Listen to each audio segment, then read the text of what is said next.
Because sin makes empty promises. Plain and simple. James says sin gives you empty promises, but God's unchanging character, He doesn't bait us into failure. God's not baiting you into failure. Your failure, when you sin and when things happen to you, it's not a bait for you to have a bad week, bad month, bad year, bad decade, bad century.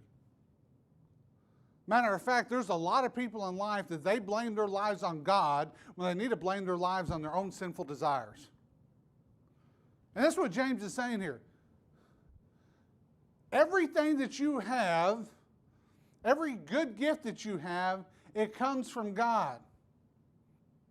Take that to the bank. You may be battling medical problems, but if you're still breathing, it's because God is allowing you to breathe, and I consider that a good gift. You may have all sorts of heartache and anguish, but if your heart is still beating, the person that is allowing your heart to beat is God. You may be battling insecurities, but your car, your home, your job, your family, your stuff, it is a good gift from God. Don't be deceived in the lie. Don't be blaming God for anything. God is not a tempter. God is a giver.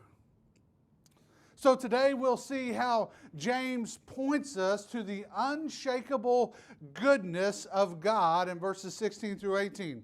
And how recognizing His goodness helps us resist this deception, rest in grace, and reflect in His glory. So we've been talking about sin.